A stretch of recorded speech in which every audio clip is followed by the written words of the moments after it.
কেমন আছো সবাই? আজকে আমরা দেখব ক্লাস 6 এর একটা অধ্যায় নিয়ে, কি পৃথিবীর বায়ুমণ্ডল। পৃথিবীর যে অ্যাটমসফিয়ার আছে সেটা নিয়ে আমরা দেখব। আমরা এনসিইআরটি আর আমাদের ওয়েস্ট বেঙ্গল সিলেবাস মিলিয়েই পড়ব। আজকে শুরু করি তাহলে আমাদের ক্লাস। দেখো, আমরা আজকে দেখব, প্রথমে বললাম অ্যাটমসফিয়ার নিয়ে, অর্থাৎ আমাদের বায়ুমণ্ডল নিয়ে। পৃথিবীকে চারিদিকে বেষ্টন করে আছে কে? বায়ুমণ্ডল। এই বায়ুমণ্ডল কেন আটকে আছে, বা আমরাই বা কেন আটকে আছি পৃথিবীর উপরে? তার একটা কারণ, সেটা হচ্ছে গ্র্যাভিটি। এই গ্র্যাভিটির কারণে আমরা পৃথিবী থেকে ছিটকে বেরিয়ে যাচ্ছি না। আমরা কি জানি, পৃথিবীর এই গ্র্যাভিটির জন্য পৃথিবীর সবকিছুকে তার নিজের কেন্দ্রের দিকে আকর্ষণ করে। আর এই গ্র্যাভিটির জন্যই পৃথিবীর বায়ুমণ্ডল পৃথিবীর চারিদিকে বেষ্টন করে আটকে আছে। এমনকি আমরা আটকে আছি পৃথিবীর এই গ্র্যাভিটির কারণে। তাহলে এই বায়ুমণ্ডল, দেখো আমরা কি দেখবো আজকে? বায়ুমণ্ডলের কম্পোনেন্ট অফ দ্য আর্থ। পৃথিবীর কি কি উপাদান আছে। পৃথিবীর একটা উপাদান তো আমরা দেখছি বায়ুমণ্ডল, আরো তো উপাদান আছে, সেগুলো নিয়েও আজকে আমরা দেখব। প্রথমে তাহলে আমরা দেখি কম্পোনেন্ট অফ দ্য আর্থ, অর্থাৎ পৃথিবীর কি কি উপাদান আছে। পৃথিবীর মোট উপাদান আছে 4টি। কি? একটা তো আজকে নিয়ে আলোচনা হবে, সেটা প্রথম হচ্ছে বায়ুমণ্ডল, অ্যাটমসফিয়ার। আর কি আছে? লিথোস্ফিয়ার, যেটা শিলামণ্ডল, সেটা নিয়ে আলোচনা করব। বায়ুমণ্ডল আছে হাইড্রোস্ফিয়ার, অর্থাৎ পৃথিবীর পুরো জলচক্র নিয়ে আমরা আলোচনা করব। আর একটা কি মেইন ইম্পর্টেন্ট, সেটা হচ্ছে জীবমণ্ডল। এই জীবমণ্ডল মানে কি? যার মধ্যে সমস্ত প্রাণী জগৎ, উদ্ভিদ জগৎ, সমস্ত যার প্রাণ আছে, সচল যে সমস্ত বস্তু, সমস্ত কিছু নিয়ে আমরা আলোচনা করব। তাহলে পৃথিবীর মেইন 4টি উপাদান আছে, সেগুলো হলো অ্যাটমসফিয়ার, লিথোস্ফিয়ার, হাইড্রোস্ফিয়ার আর বায়োস্ফিয়ার। এই 4টে স্ফিয়ার নিয়ে আমরা দেখব। আজকে আমরা প্রথম শুরু করেছি অ্যাটমসফিয়ার নিয়ে, অর্থাৎ পৃথিবীর বায়ুমণ্ডল নিয়ে। আমাদের পৃথিবীর এই বায়ুমণ্ডল আটকে আছে পৃথিবীর গ্র্যাভিটির কারণে। যদি গ্র্যাভিটি না থাকতো, পৃথিবীর মাধ্যাকর্ষণ শক্তি যদি না থাকতো, তাহলে পৃথিবীতে এই বায়ুমণ্ডল আটকে থাকতো না। আচ্ছা, আমরা বলতে পারি যে পৃথিবীর উপরে প্রায় 1600 কিলোমিটার পর্যন্ত এই বায়ুমণ্ডল আটকে আছে। আমরা ভূপৃষ্ঠ থেকে 1600 কিলোমিটার উঁচু পর্যন্ত পৃথিবীর বায়ুমণ্ডল আটকে আছে। তারপরেও আছে। আস্তে আস্তে বায়ুমণ্ডল গুলো কি আমরা দেখবো, বায়ুমণ্ডলের যখন স্তর বিভাজন করব, কোন স্তরে কি কি উপাদান আছে বায়ুমণ্ডলের। এবার বায়ুমণ্ডলটা আমরা বলছি, বায়ুমণ্ডলের মধ্যে কি সব উপাদান সব জায়গায় সমানভাবে আছে এই 1600 কিমি পর্যন্ত? তা নেই নিশ্চয়। এই যে উপাদানগুলো স্তর বাই স্তর কিভাবে ভাগ হয়েছে, সেটাও আমরা দেখব। আজকে আমরা দেখি তাহলে কম্পোনেন্ট অফ দ্য অ্যাটমসফিয়ার, অর্থাৎ বায়ুমণ্ডলের উপাদান কি কি। পৃথিবীতে আমরা দেখলাম প্রধান 4টি উপাদান আছে, লিথোস্ফিয়ার, হাইড্রোস্ফিয়ার, বায়োস্ফিয়ার আর অ্যাটমসফিয়ার। এই অ্যাটমসফিয়ারের প্রধান উপাদান কি কি আমরা এবার সেটা নিয়ে দেখব। অ্যাটমসফিয়ারের মধ্যে আমাদের বায়ুমণ্ডল, আমরা তো বলছি বায়ুমণ্ডল, তাহলে এই বায়ুমণ্ডলের মধ্যে প্রধান উপাদান কি? বায়ু, তাহলে গ্যাস। তাহলে প্রধান উপাদান হচ্ছে আমাদের বায়ুমণ্ডলের গ্যাস। আর কি আছে বায়ুমণ্ডলের মধ্যে? আমরা দেখব সূর্যের আলো পড়লে ধূলিকণা ঘুরে বেড়ায়, দেখতে পাই তো। তাহলে আর কি আছে? ধূলিকণা। এই ধূলিকণাটা কিসের মধ্যে ঘুরছে? বায়ুর মধ্যেই ঘুরছে। তাহলে বায়ুমণ্ডলের মধ্যে আছে গ্যাস, ধূলিকণা। আর কি আছে? আর আছে জলীয় বাষ্প। আর আছে জলীয় বাষ্প। এই জলীয় বাষ্পটা কি জিনিস? বর্ষাকালে দেখবে একটা ভেজা ভেজা গরম থাকে খুব বেশি, শীতকালের দিকে সেটা থাকে না। তার কারণ কি? শীতকালের দিকে আমাদের বাতাসে আর্দ্রতা কম থাকে, আর বর্ষাকালে আর্দ্রতা বেশি থাকে। এই যে আর্দ্রতা, এটাই হচ্ছে জলীয় বাষ্প। এই জলীয় বাষ্প আমাদের কি কি কাজে লাগে আমরা দেখব। তাহলে প্রধান যে উপাদানগুলো আছে অ্যাটমসফিয়ারের মধ্যে, সেগুলো হচ্ছে গ্যাস, ধূলিকণা ও জলীয় বাষ্প। এবার গ্যাস তো এক রকমের নেই, গ্যাস অনেক রকম আছে। পৃথিবীর বায়ুমণ্ডলে সব থেকে বেশি পরিমাণে যে গ্যাসটি আছে, পৃথিবীর বায়ুমণ্ডলে সব থেকে বেশি আছে নাইট্রোজেন। এই নাইট্রোজেন গ্যাস পৃথিবীর বায়ুমণ্ডলে আছে 78 ভাগ, 78.08%। অর্থাৎ বলতে পারি আমরা কি 100 ভাগের মধ্যে 78 ভাগ নাইট্রোজেন গ্যাস। তাহলে সব থেকে বেশি পরিমাণে কোন গ্যাস আছে? নাইট্রোজেন। সেকেন্ড যে গ্যাসটা আছে সেটা হচ্ছে অক্সিজেন। আমি সংকেতগুলো লিখছি, নাইট্রোজেনের N2 সংকেত, অক্সিজেন O2। অক্সিজেন কত পরিমাণ আছে? 20.94%। দেখো এই দুটো গ্যাসকে যদি আমরা যোগ করি প্রায় 99% গ্যাস হয়ে যাচ্ছে। তাহলে এই নাইট্রোজেন আর অক্সিজেন এই দুটো মিলে পৃথিবীর অ্যাটমসফিয়ারের 99% অংশগ্রহণ করেছে। তাহলে এই দুটোর মেজরিটি বেশি। কিন্তু পৃথিবীর বায়ুমণ্ডলে আমরা কি দেখেছি? আরো অনেক গ্যাস আছে, সেই গ্যাসগুলো নিয়ে দেখব। পৃথিবীর বায়ুমণ্ডলে আর কি আছে? পৃথিবীর বায়ুমণ্ডলে আর আছে কার্বন ডাই অক্সাইড, জানি আমরা। কার্বন ডাই অক্সাইড আছে, নাইট্রোজেন আছে, এইগুলো সব অল্প অল্প পরিমাণ আছে। বিভিন্ন নিষ্ক্রিয় গ্যাস আছে, যেমন আর্গন, জেনন, রেডন, আরো বিভিন্ন গ্যাস আছে, হাইড্রোজেন আছে। এই যে পৃথিবীর যে মেন গ্যাসগুলো, তাহলে নাইট্রোজেন আর অক্সিজেন মিলে তো 99% হয়ে গেল। এরপরে যে গ্যাসটা আছে সেটা হচ্ছে আর্গন। সেটা কি? আর্গন। আর্গন কত পরিমাণে আছে? আর্গন আছে 0.93%। আর্গন গ্যাসের পরিমাণ হচ্ছে 0.93%। তারপরে যে গ্যাসটা আসবে সেটা হচ্ছে carbon die oxide. Carbon die oxide আছে 0.03%। তাহলে আমরা কি দেখছি? সব থেকে বেশি আছে নাইট্রোজেন 78 ভাগ, তারপরে আছে অক্সিজেন 20 ভাগ, তারপরে আসছে আর্গন 0.93 ভাগ, তারপরে কার্বন ডাই অক্সাইড 0.03 ভাগ। আর বাকি যে 0.02% থাকলো, এই 0.02% মিলে আছে বাকি অন্যান্য গ্যাসগুলো। সেগুলো কি কি? সেগুলো হচ্ছে, প্রথমেই আমরা দেখলাম জলীয় বাষ্প। তাহলে সেগুলোর মধ্যে আসছে আমাদের জলীয় বাষ্প, আর কি আসছে? Hydrogen, helium, xenon, radon, krypton. এই সমস্ত গ্যাসগুলো মিলে আছে 0.02%। তাহলে আমাদের পুরো বায়ুমণ্ডলের গ্যাসকে যদি আমরা 100% ধরে ভাগ করি, সেক্ষেত্রে আমরা দেখতে পাচ্ছি সব থেকে মেজরিটি হচ্ছে নাইট্রোজেন এবং অক্সিজেন গ্যাসের।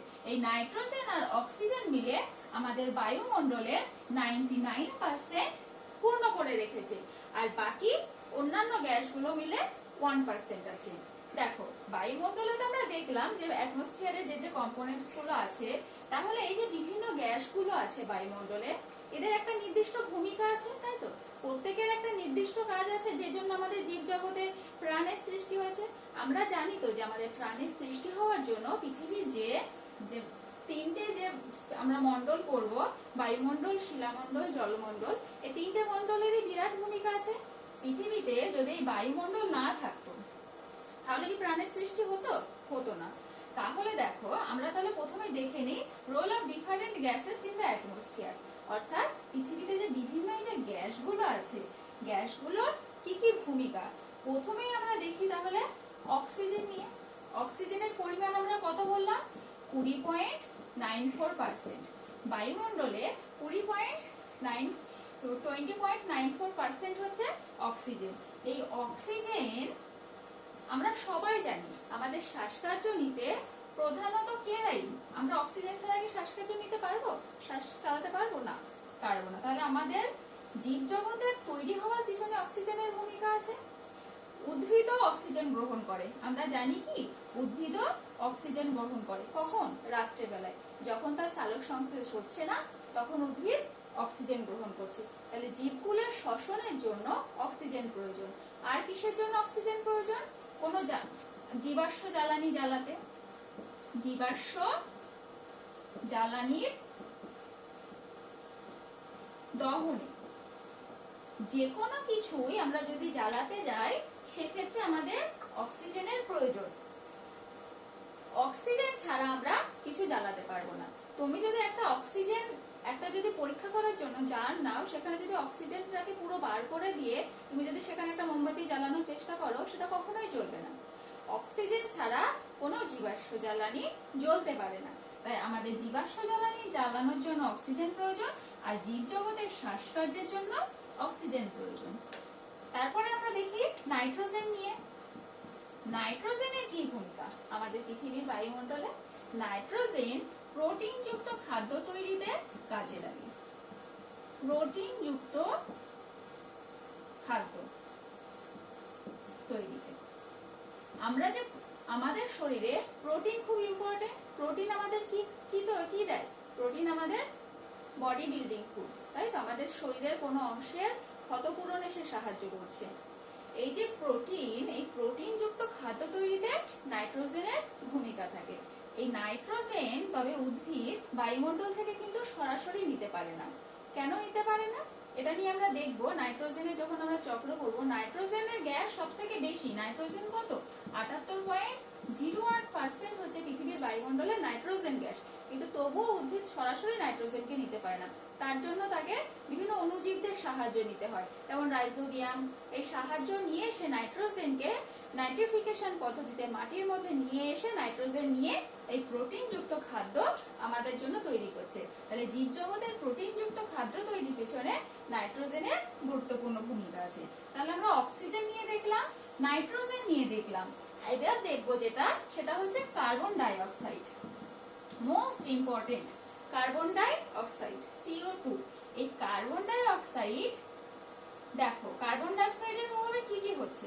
প্রথমত আমরা যে খাদ্য খাচ্ছি, সেই খাদ্য তৈরিতে অর্থাৎ উদ্ভিদের সালোক সংশ্লেষের জন্য কি প্রয়োজন?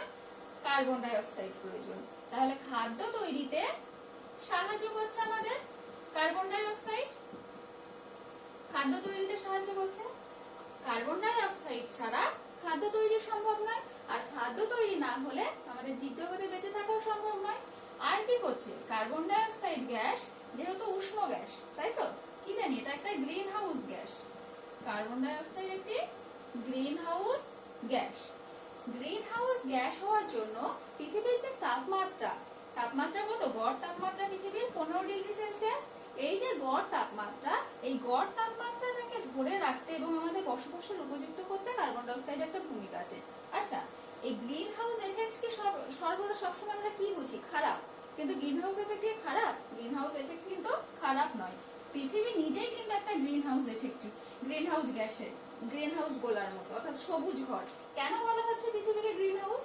পৃথিবী যদি গ্রিন হাউস না হতো, পৃথিবী গ্রিন হাউস হয়েছে কেন? পৃথিবীর বায়ুমণ্ডলে এই কার্বন ডাই অক্সাইড, ওজোন, এই সমস্ত গ্যাসগুলো, নাইট্রাস অক্সাইড, এই সমস্ত গ্যাসগুলো আছে বলে, এই সমস্ত গ্যাসগুলো আমরা কি জানি? জলীয় বাষ্প। এরা গ্রিন হাউস গ্যাস।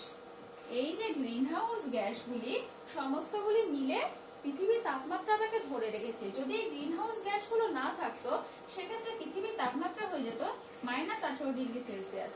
সেটা কি বসবাসের উপযুক্ত হতো? হতো না। পৃথিবীর গড় তাপমাত্রা আমরা কত জানি? 15 ডিগ্রি সেলসিয়াস। পৃথিবীর এই গড় তাপমাত্রা, এই যে 15 ডিগ্রি সেলসিয়াস, যা আমাদের বসবাসের উপযুক্ত, সেটার জন্য দায়ী হচ্ছে গ্রিন হাউস প্রভাব। আর এই গ্রিন হাউস প্রভাব সৃষ্টিতে সব থেকে বেশি যিনি ভূমিকা নেয়, সে হচ্ছে কার্বন ডাই অক্সাইড। দেখো, গ্রিন হাউস প্রভাব তো সৃষ্টি হচ্ছে। এই গ্রিন হাউস প্রভাবটা কখন হচ্ছে বলতো? সূর্য থেকে যে তাপটা আসছে পৃথিবীতে, সেই তাপটা যখন প্রতিফলিত হয়ে ভূপৃষ্ঠে পড়ছে, প্রতিফলিত হয়ে যখন ফিরে যাচ্ছে, তখন গ্রিন হাউস প্রভাব সৃষ্টি হয়, নাকি সূর্যের তাপটা যখন আসছে পৃথিবীতে তখন? সূর্য থেকে যে তাপটা পৃথিবীতে আসছে, সেই রশ্মিটা যখন পৃথিবীতে আসছে, সেটা কিন্তু গ্রিন হাউস এফেক্ট সৃষ্টি করে না। কারণ সূর্য থেকে যে রশ্মি আসুক, সেটা বায়ুমণ্ডল ভেদ করে পৃথিবীতে ঢুকে যাবে। যেটা প্রতিফলিত হয়ে ফিরে যাচ্ছে, এটা নিয়ে আমরা আলোচনা করব নেক্সট কোনো ক্লাসে। যেটা প্রতিফলিত হয়ে ফিরে যাচ্ছে, সেই প্রতিফলিত রশ্মিটাকে ধরে রাখে এই সমস্ত গ্রিন হাউস গ্যাসগুলি।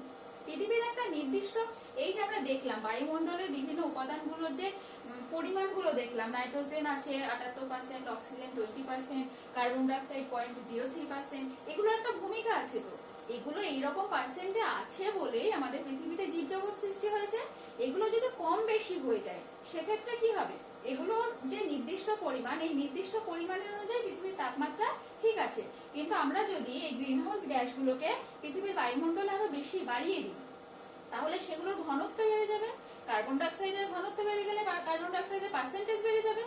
কার্বন ডাই অক্সাইডের যদি পার্সেন্টেজ বেড়ে যায়, যদি তার ঘনত্ব বেড়ে যায়, সেক্ষেত্রে পৃথিবী কি আরো বেশি তাপ ধরে রাখবে? সূর্য থেকে যতটা তাপ আসছে, তাহলে পৃথিবী আরো উষ্ণ হয়ে যাবে। সেক্ষেত্রে পৃথিবীর যে নিজস্ব গ্রিন হাউস আছে, সেটা ক্ষতিকার হবে, সেটা ক্ষতির শিকার হবে। সেক্ষেত্রে আমাদের পৃথিবীর উষ্ণতা বেড়ে যাবে। যদি পৃথিবীর উষ্ণতা বেড়ে যায় এই গ্রিন হাউস এফেক্টের ফলে, আমাদের মানুষের কার্যকরীর ফলে তখন সেটা খারাপ। কিন্তু প্রকৃতপক্ষে গ্রিন হাউস এফেক্ট কিন্তু আমাদের জীবকুল সৃষ্টির জন্য অনুকূল। যদি গ্রিন হাউস এফেক্ট না থাকতো তাহলে আমাদের জীবজগৎ সৃষ্টি হতো না। কিন্তু সেটার পরিমাণ এখন দিনে দিনে বেড়ে চলেছে। এখন কার্বন ডাই অক্সাইডের পরিমাণ দিনে দিনে বেড়ে চলেছে, যে জন্য আমরা কার্বন ডাই অক্সাইডের পরিমাণ বেড়ে যাওয়ার জন্য এখন গ্রিন হাউস এফেক্টে আমাদের পৃথিবীর উষ্ণতা বৃদ্ধি পাচ্ছে, আর যা আমাদের বসবাসের জন্য অনুপযুক্ত হচ্ছে। নতুবা গ্রিন হাউস এফেক্টও আমাদের দরকার পৃথিবীর প্রাণ সৃষ্টির জন্য। তাহলে carbon die oxide green house প্রভাব সৃষ্টি করছে, আর কি করছে, আমাদের খাদ্য তৈরিতে সাহায্য করছে। এবার আমরা দেখব ওজোন নিয়ে। বায়ুমণ্ডলের স্তরে তো ওজোনও আছে। এই যে ওজোন, ওজোন কিভাবে সৃষ্টি হচ্ছে? ওজোন সৃষ্টি হয় অক্সিজেন থেকে। অক্সিজেনের সাথে ক্রিয়া প্রতিক্রিয়ায় ওজোন সৃষ্টি হচ্ছে। অক্সিজেনের সাথে এক অণু অক্সিজেন মিলে তৈরি হচ্ছে 3 অণু অক্সিজেন। এই 3 অণু অক্সিজেনকে আমরা বলছি ওজোন। এই ওজোন কি করছে? ওজোন আমাদের ইনফ্রারেড রশ্মি ও আল্ট্রাভায়োলেট রশ্মি, সূর্য থেকে যেই রশ্মিগুলো আসে সেগুলো কি করে? ক্যান্সার সৃষ্টির জন্য দায়ী। সেগুলোকে পৃথিবীর বায়ুমণ্ডলে আসতে বাধা দেয়। এই ওজোন তাহলে কি করছে? ইনফ্রারেড ও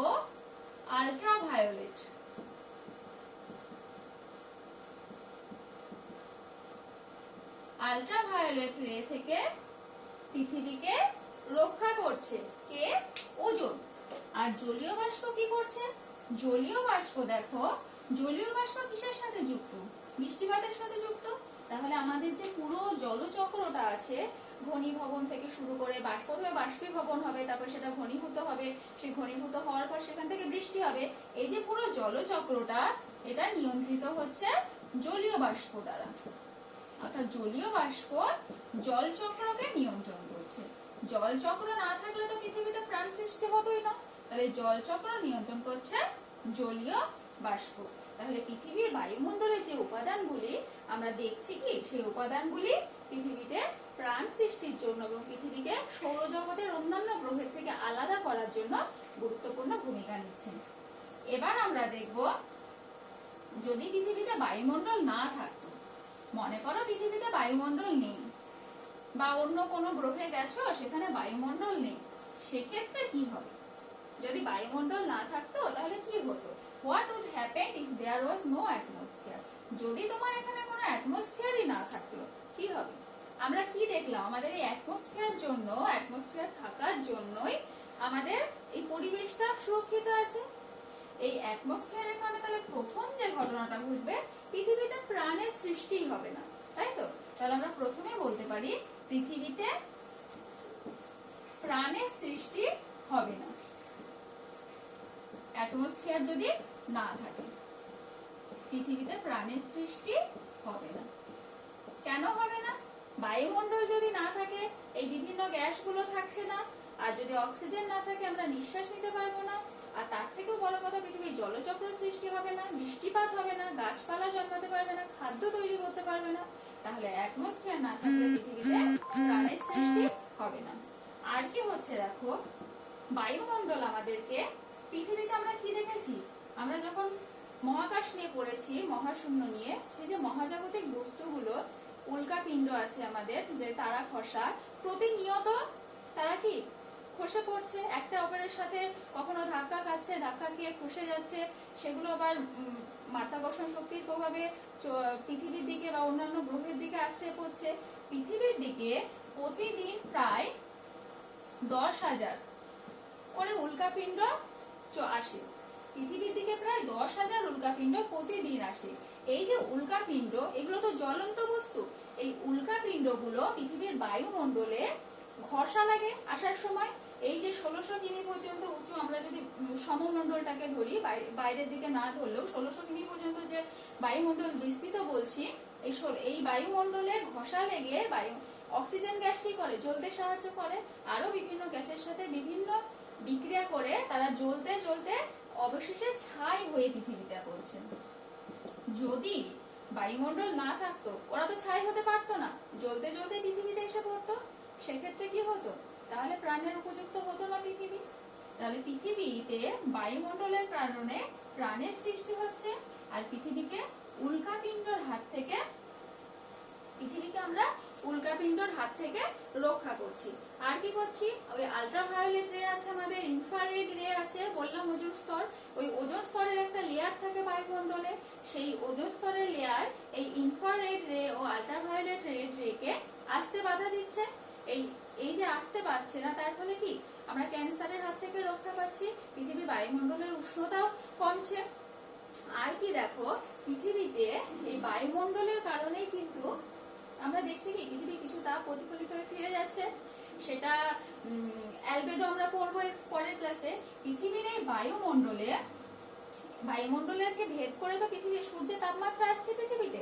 যদি মনে করো এই অ্যাটমসফিয়ারটা নেই, তাহলে বায়ুমণ্ডল সরাসরি ভূপৃষ্ঠে চলে এলো, তাকে বাধা দেওয়ার মতো তো কেউ নেই, সে তো বায়ুমণ্ডলটাকে ভেদ করে আসছে। তাহলে কি হতো, আমাদের ভূপৃষ্ঠ খুব তাড়াতাড়ি উত্তপ্ত হয়ে যেত। যেই সূর্যের আলো আসতো সকালে, তার কিছুক্ষণের মধ্যে ভূপৃষ্ঠ প্রচন্ড উত্তপ্ত হয়ে যেত, ভূপৃষ্ঠ উত্তপ্ত হয়ে যেত। আবার দেখো, ভূপৃষ্ঠ যেমন তাড়াতাড়ি উত্তপ্ত হচ্ছে বায়ুমণ্ডল না থাকার কারণে, বায়ুমণ্ডল যখন থাকছে না, তাহলে যেই সূর্য অস্ত যেত, রাত্রেবেলায় ভূপৃষ্ঠ খুব তাড়াতাড়ি ঠান্ডা হয়ে যেত। তখন কি হতো, তখন প্রচন্ড ঠান্ডা হতো। তাহলে প্রচন্ড ঠান্ডা হতো আর প্রচন্ড গরম হতো সূর্য হলে, তাহলেও কি সেটা বসবাসের জন্য অনুপযুক্ত হতো। তাহলে আমাদের বায়ুমণ্ডল যদি না থাকতো, পৃথিবীতে প্রাণের সৃষ্টি হতো না, উল্কাপিণ্ড সরাসরি পৃথিবীতে এসে পড়তো, প্রতিদিন অনেক অনেক বিস্ফোরণ হতো, তার ফলে কি অনেক উঁচু থেকে কোনো বস্তু পড়ার ফলে ভূমিকম্প হওয়ার সম্ভাবনা থাকতো। আর কি হতো, ভূপৃষ্ঠের উষ্ণতা দিনের বেলায় প্রচন্ড বেশি হয়ে যেত আর রাত্রেবেলায় মাইনাসে নেমে যেত।